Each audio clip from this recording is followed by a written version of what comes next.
All right, we're back. Just had to grab some more water. So if you're just joining me on stream or if you're coming by this on YouTube, welcome. I am Mobius Y. Tonight's stream, I'm running through some some Empire build spotlights for some goofy ass Empire builds that you can. All right, we're back on track. I cannot believe I forgot to do that. I'm gonna have to do some interesting editing for that little bit there. Wow, I feel really dumb. Anyways, okay, so second part of tonight's stream, or on YouTube, second video, that will be uploaded after the previous one.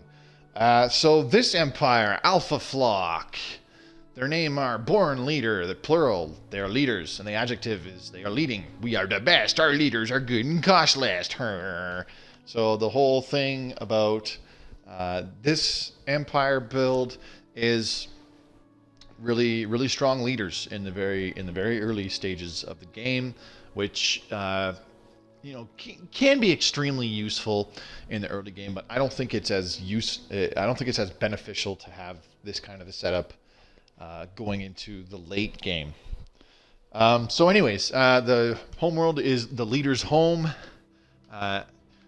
The ruler is Goggles, and their ruler title is Big Leader.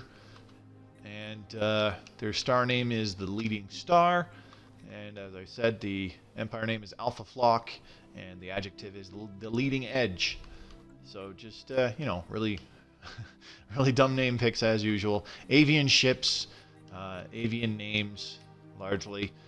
So anyways, let's just take a look at the actual build itself. So the traits. I picked stuff that benefits leaders.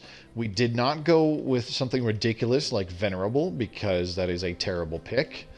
If you recall in a previous video where I said having your leaders live for plus 75 years, but at the cost of 4 trait points, that is simply dumb. Don't do that. So anyways, our green traits: talented, leader skill levels +1. Members of this species are born with a natural aptitude. This means that your scientists have an extra skill level, giving them extra research speed on the respective research tree they're working on.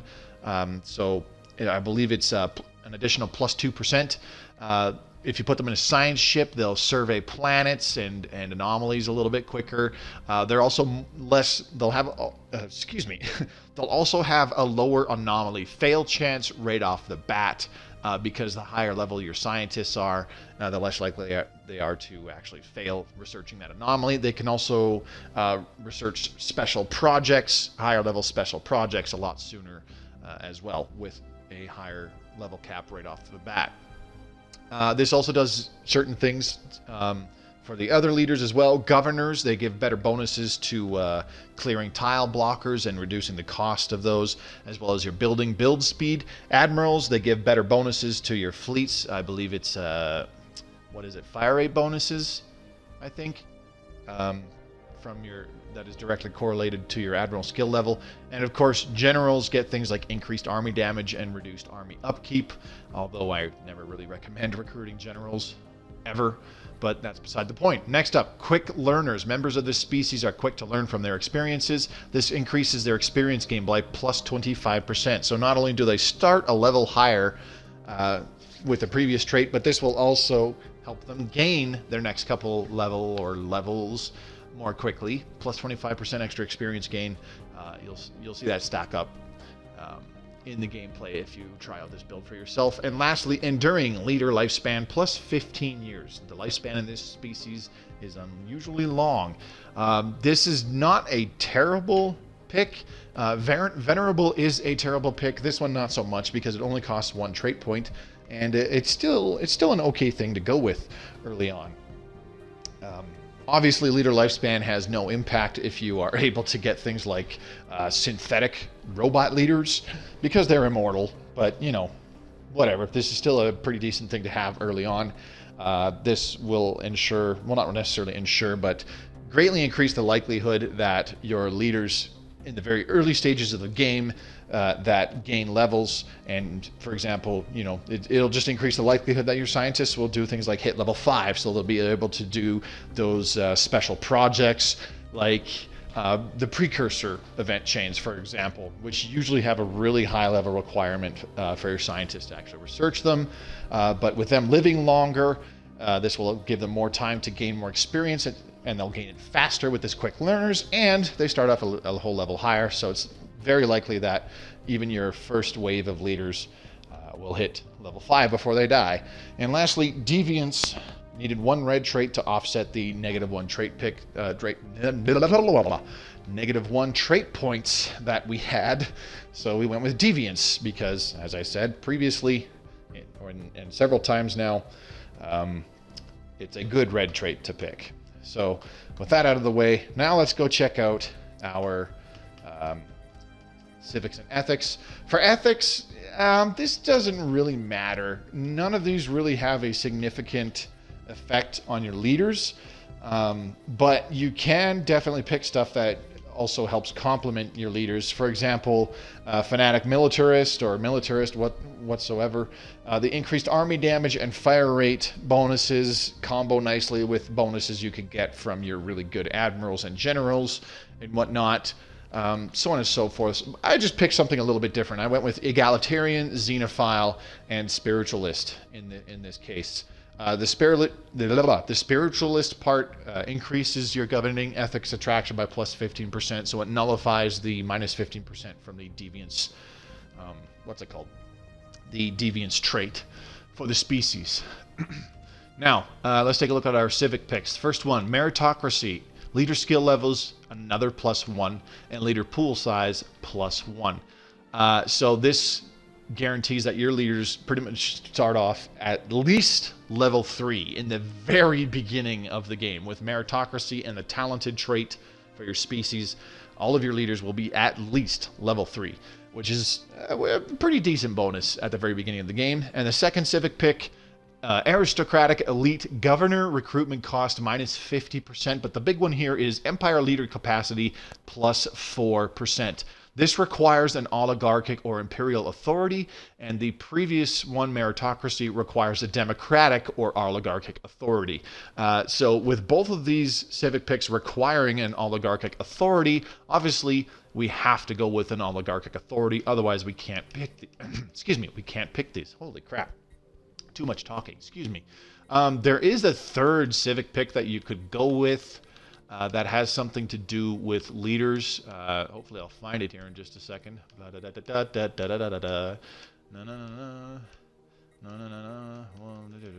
Maybe I won't. Maybe it's one of the ones that we can't select for whatever. Oh, I think, you know what? I think it's Philosopher King. Yeah, Philosopher King. Ruler skill levels +2.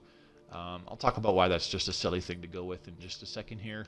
I'm pretty sure there isn't anything else dealing specifically with leaders.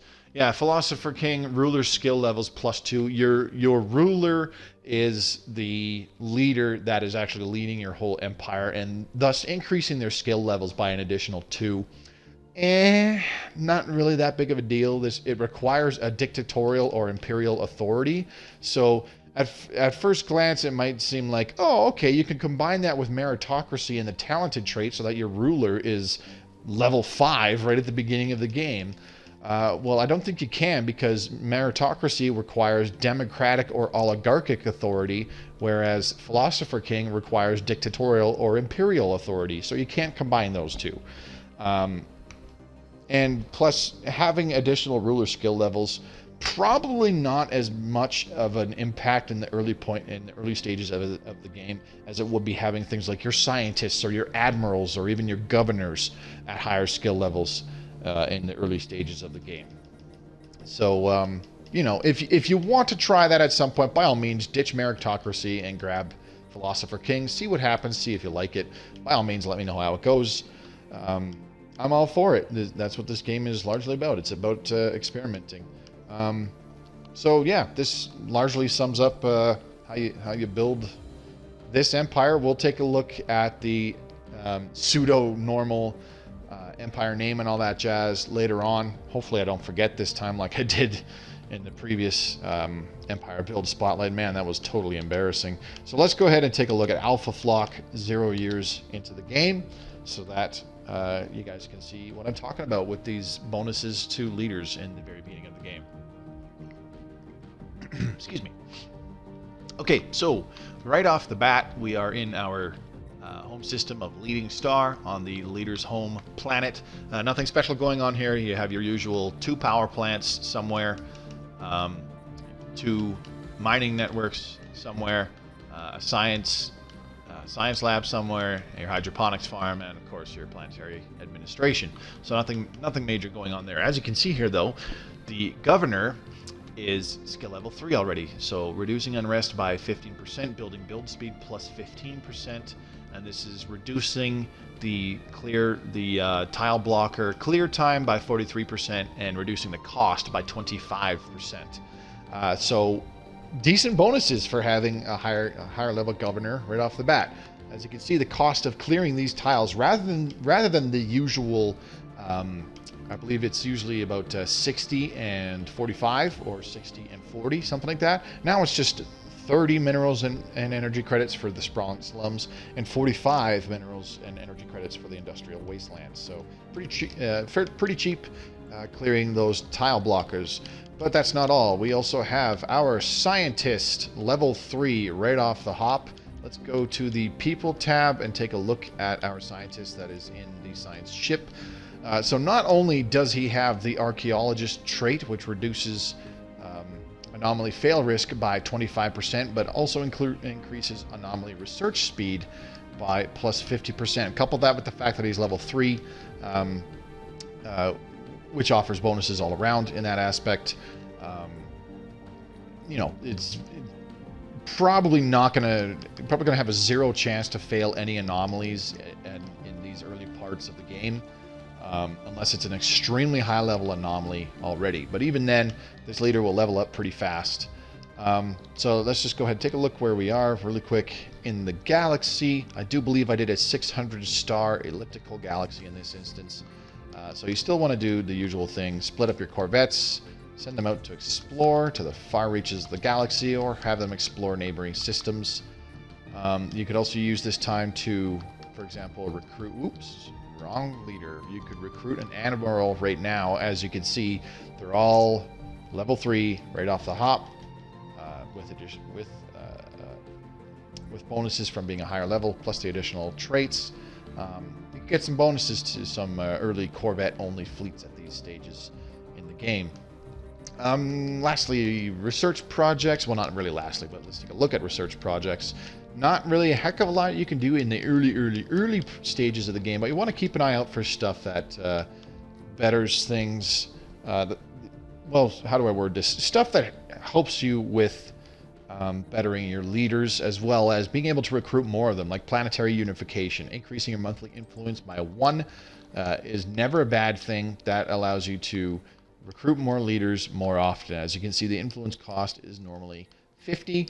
That amount will get reduced as time goes on and you research certain projects.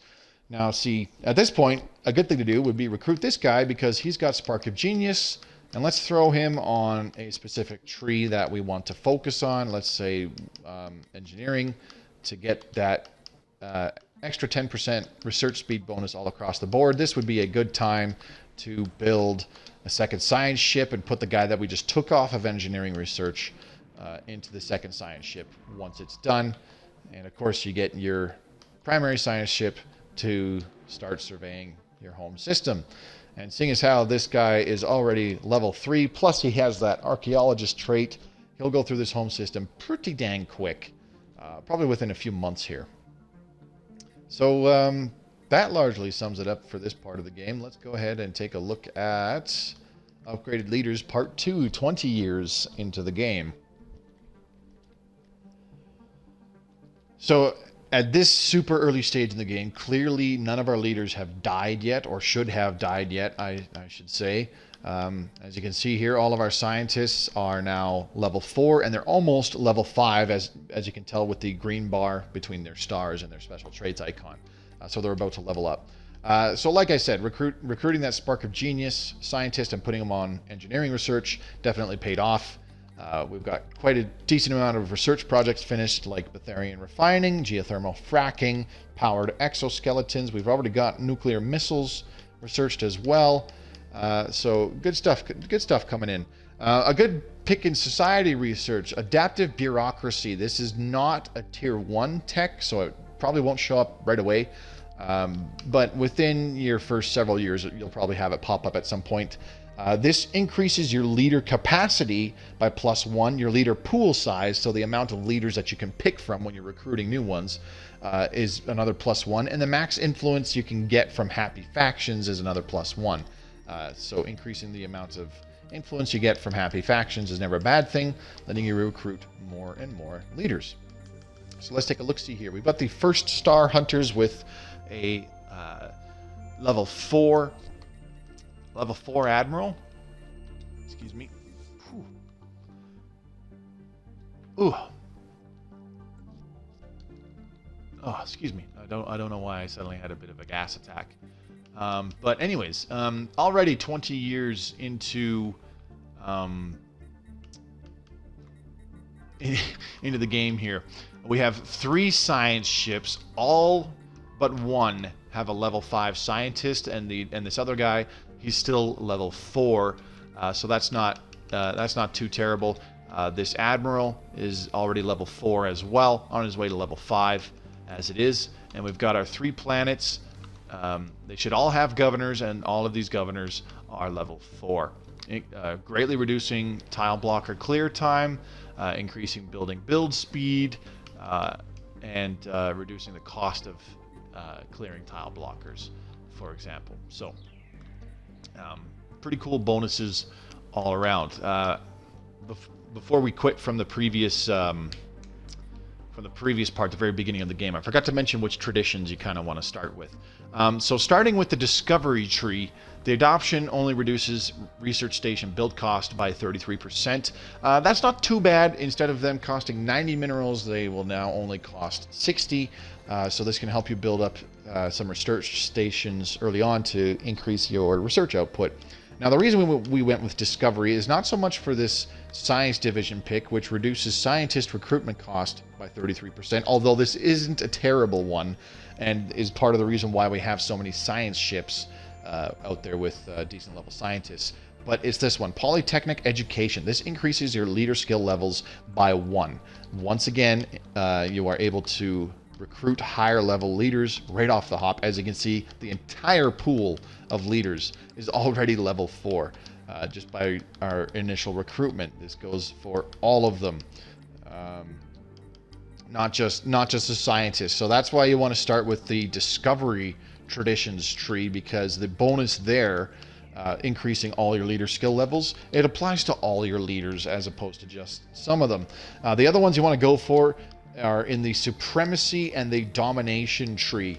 I recommend doing the supremacy tree first, and you need 2 of these top 3 picks in order to get the one that you want, which is war games, and this increases your admiral skills by 2. So this pretty much guarantees that your admirals will always be recruited at level 5 with all the bonuses from your traits, from your civic, from the meritocracy civic, from the discovery tradition tree, and this war games pick in the supremacy tree. Your admirals will pretty much always be level 5 for the rest of the game as soon as you recruit them. As for what you probably want to pick in the supremacy tree, I think going with warrior mindset and master shipwrights would be the ideal picks, if this works as I remember it. I do believe you only need 2 out of these 3 to pick, and it could be any 2 of them. I seem to recall doing this when I was playing this game, but we'll check that out once we get 50 years into the game. And domination is the other one that I recommend. Why? Well, adopting it doesn't really do a heck of a lot, but it's this very first pick right here in the top left, colonial viceroys. This increases your governor skills by 2, and it also increases your empire leader capacity by an additional 2. So this allows you to recruit more admirals if you like running multiple fleets, but it also allows you to recruit more scientists if you just want to have even more science ships at your disposal. So by the time you get all of these traditions picked, the war games in the supremacy tree, the colonial viceroys in the domination tree, and of course the polytechnic education in the discovery tree, your admirals and your governors are level 5 every time throughout the whole game as soon as you recruit them, which is actually pretty cool. They offer some pretty good bonuses when you hire them at level 5 that way. So we've got 3 planets in this game already, only 20 years in. We've got our home world of Leaders Home, and then we've got the Better World, Better People, which was our first colony, and then our second colony is We Are the Bestest. We've already hit our cap of 3 core sector systems, so at this point, gonna have to try and expand somehow, and whether that is through aggressive colonialism against your neighbors, that is entirely up to you. So we're going to go ahead and take a look at the 50-year point. Save 3 50 years into the game. And hopefully here you see the bonuses in action for my recommendation of what you want to do if you play with this goofy-ass build. So we've got a 4th colony in the works, Mining Governor. As you can see, a level 5 governor in place already. Greatly increasing build speed and greatly reducing the tile blocker clear time on rest and the tile blocker cost. So all those tile blockers are already gone. And the reason I named this what it is because, well, there's a lot of minerals on this planet, so we can build a lot of mining networks and get some bonuses from all these tiles that have +1, +2, even +3 mineral generation. But that's beside the point. Let's go ahead and take a look at our traditions. So as you can see, Discovery, still at Polytechnic Education. We haven't done anything beyond that. Supremacy, I went for Master Shipwrights and the Right of Conquest. Seed Planet War Demand Cost reduced by 25%. Going with this pick actually does kind of make sense, because if you have neighbors that you want to basically take their planets from them, this is actually a good pick to go to, reducing the war demand cost. And we also have War Games, which increases Admiral skills by 2, and Domination, we've only adopted it, and as I said, we've picked Colonial Viceroys to increase our Governor skills by 2 and Empire Leader capacity by 2. So let's go ahead and take a look at our people. Our total leaders that we can recruit, if you look near the top right there, is 18. We already have 12. But we can get 18 max. Now, if we go look at our admirals, they're all skill level 5 at this point in the game. Our governors, same story. They're all skill level 5 as soon as you recruit them. Scientists, not so much. They're only skill level 4, but that is still pretty dang good right off the bat. Plus, they have reduced recruitment cost from doing part of the Discovery tradition tree. So, pretty good stuff all around. And as for generals, even though I never ever recommend recruiting them, they are still level 4 as soon as you recruit these guys, so pretty beneficial. Look at all the scientists we have. 1, 2, 3, 4, 5, 6, 7 scientists. So 3 will be doing research projects, and that means that we have 4 in science ships already, and all but 1 is level 5 already. Let's take a look at those that are doing research projects. Still got one at level 5 and 2 more at level 4. So yeah, big bonuses all around from having those high level leaders right off the hop. Let's take a look at our Admiral, level 5 already with the aggressive and trickster traits learned. So that'll be quite a few bonuses to the performance of the fleet right there, because aggressive adds +8% fire rate, and the trickster trait, or I should say skill, adds +20% combat speed and -50% emergency FTL damage if you need to jump your guys out of trouble. So even though our leaders have the enduring trait, we have clearly lost some due to old age, because you largely start off with a lot of leaders that tend to be, not much younger than their mid-30s, and they could be as old as 50 at the very beginning of the game, or even when you first recruit them. And by that I mean you simply go to the recruitment options. Look at this guy. These are the youngest ones: 31, 33, and 32 years of age. There's also 38 years of age, 41 years of age. These guys could stay in your recruitment pool for a very long time and eventually you recruit them when they're 70. So it's a similar thing at the very start of the game. Some of your leaders could still be pretty old, and even with the enduring trait, they will just die off some 50 to 60 years in. It's inevitable, but you quickly make up for it by still recruiting pretty high level leaders. So at this point in the game, trying to trap in these guys that are next to me, particularly this teal one here, the Inari hierarchy. I don't really want them expanding outwards, so I'm trying to put up some frontier outposts in key choke point systems that disallow them from escaping. The Chiblar system is a way out of the Inari hierarchy, so I'm trying to block them off from leaving there. Another way out is here in the Gillis system, so I need a frontier outpost there. Not worrying about this one because there's a pirate fleet there. And then over here in Ofang, building another frontier outpost and some defensive stations in case I piss these guys off enough where they go to war with me and try to take up the frontier outpost here. Well, if they're going to be in for a fight. Just trying to stop these guys from expanding and fencing me in, essentially. But as you can see, the galaxy pretty well fleshed out. We've met most of the empires within the galaxy already.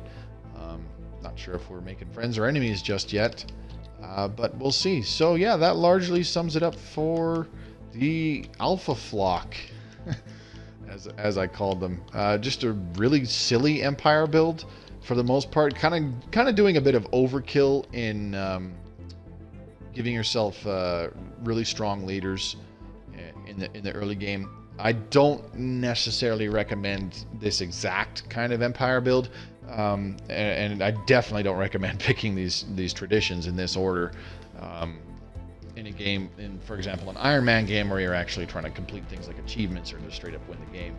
This is more for funsies, but it's still actually decently effective having high level leaders early on in the game. I just don't recommend going crazy like I did. Maybe just take the talented trait to give them an extra level early on. Take the meritocracy civic to give them another extra level early on. Start with the discovery tree and grab this polytechnic education to again give them an extra skill level when you recruit your leaders. And that won't apply to just some of them, but it will apply to all of them. That way, all your leaders will be level 4 when you recruit them, and that leaves you open to more options. You don't have a strange pick like aristocratic elite, which does very little aside from greatly reduce the cost of recruiting a governor and greatly increase your empire, the total number of leaders you can have recruited in your empire. Apart from that, there are way better civics out there that you can pick instead of this one. So we'll leave it at that. Let's go back to the main menu, and we're going to take a look at the pseudo-normal empire that I made with this setup. I believe it's the Torakan regime. That's them here. So if you wish to copy this build exactly with this more quote-unquote normal kind of setup, without the ridiculous names, I'm going to go through each page in the Create New Empire screen here. So when you're watching this on YouTube, just pause it on each of these screens so that you can copy this species exactly if you wish to play it. So if you're watching this on YouTube, thanks very much for watching. Feel free to subscribe to my channel for more Stellaris Console content. Check out my Twitch Check out my Twitch streams. The link to my Twitch channel will be in the description below. You can also find the link to my Twitter as well. Follow me on there for news and updates on stuff. And of course, my Discord channel, Mobi's Corner of the Internet. There is an invite in the description below. Come on by, talk about Stellaris Console with myself, with other people who play Stellaris Console. Argue with about whatever you feel like, or just talk about what you like or dislike about the game, what you'd like or dislike about me playing the game, whatever's on your mind. Yeah, if you're watching this on Twitch, once we get through all of the screens and then create new empire for the Torakan regime, we'll go to the very next empire build to finish this off. If you're watching on YouTube, there will be another video out probably within the next day or two. So hopefully you'll stick around to watch it.